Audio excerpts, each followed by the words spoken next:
কোরআনের একটা হরফ অস্বীকার করা যাবে না। অস্বীকার করছেন তো ঈমান চলে গেছে। এই জন্য আমি মাঝে মধ্যে বলি যে আমাদের দেশে কাদিয়ানি আছে, বলেন তো কাদিয়ানিদের ব্যাপারে সমস্ত উলামায়ে কেরাম একমত, কাদিয়ানিরা কাফের। বলেন কাদিয়ানিরা কি? সবাই আসতে কেন, জোরে বলুন কাদিয়ানিরা কি? তাহলে আমি বলবো কাদিয়ানিরা, আপনারা জোরে বলবেন কাফের। কাদিয়ানিরা, এতগুলা মানুষ আসতে হলো তো, জোরে বলেন কাদিয়ানিরা।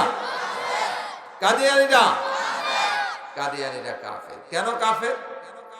তার কারণ হলো কাদিয়ানিরা গোটা কোরআন মানে, কোরআনের মাত্র কয়েকটা হরফ মানে না। সেটা হলো আমার নবী যে শেষ নবী, খাতামুন নবিয়্যিন, আমার নবী শেষ নবী, শুধু এতটুকুন তারা মানে না। আওয়াজ দিয়া বলেন ঈমান আছে না গেছে? তাদের ঈমান চলে গেছে।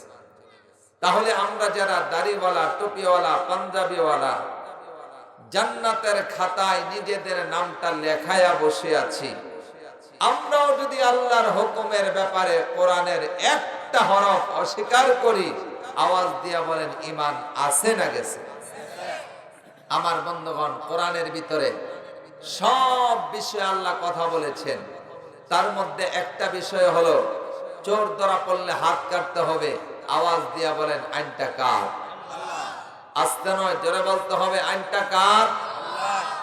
ও কাপাসিয়ার মুসলমানেরা, বিশ্বাস করুন, আমাদের এই স্বাধীনতার পর থেকে আজকে পর্যন্ত যারাই যতবার ক্ষমতায় গিয়েছে, এই দেশের অধিকাংশ মানুষ মুসলমান। এই দেশের 92% মানুষ মুসলমান। মুসলমানের ভোট নিয়ে যারা সংসদে গিয়েছে তারাও কিন্তু মুসলমান। আমার বন্ধুগণ, মুসলমানের ভোট নিয়ে সংসদে যায়, আর সংসদে যাইয়া যত কথা কোরআন বিরোধী আইন তারা বানায়। কথা বলেন ঠিক কিনা? আমার বন্ধুগণ, একজন সংসদ সদস্য দেখি নাই, একজন সংসদ সদস্য দেখি নাই যারা এইভাবে কোরআনের পক্ষে কথা বলেছে যে আমি মুসলমান, এবং 92% মুসলমানের ভোট নিয়ে সংসদে এসেছে। আমি কোরআনের পক্ষে কথা বলতে চাই। আল্লাহ কোরআনে বলেছেন চোর ধরা পড়লে হাত কেটে দাও। আমার বন্ধুগণ, এইভাবে যদি জাতীয় সংসদের মাধ্যমে আল্লাহর কোরআনের আইনটা পাশ হয়ে যায়, তো চোর ধরা পড়লে হাত কাটতে হবে। আল্লাহর কসম দিয়া বলি, এই একটা আইনের মাধ্যমে টেকনাফ থেকে তেতুলিয়া, রফসা থেকে পাথরিয়া, গোটা বাংলাদেশ সুন্দর হয়ে যাইত।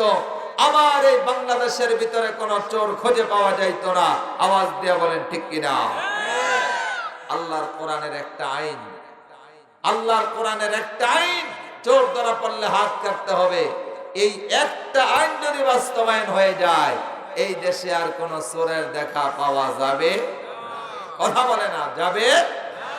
চোরের দেখা পাওয়া যাবে না। সম্মানিত ভাইরা, আমরা যখন কোরআনের আইনের কথা বলি, আমার বন্ধুগণ এখন তো উন্মুক্ত।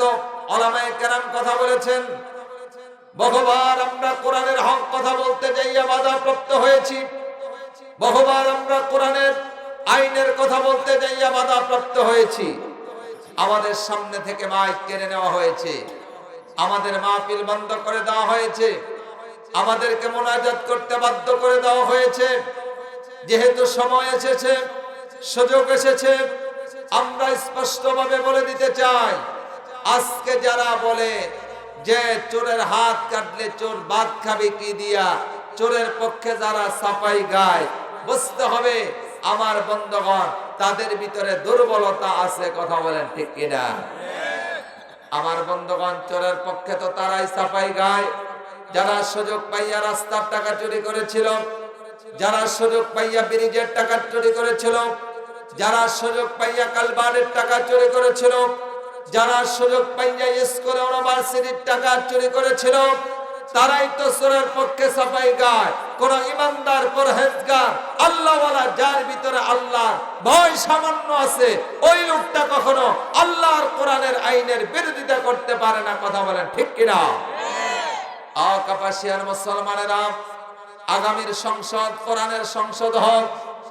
কাপাসিয়ার মুসলমানেরা, আগামীর নেতা কোরআনের নেতা হোক। আগামীতে এই সংসদের ভিতরে আল্লাহর কোরআনটা বাস্তবায়ন হোক। এটা কারা কারা চাও? মুসলমান দুই হাত উত্তোলন করে আল্লাহকে দেখায় দাও।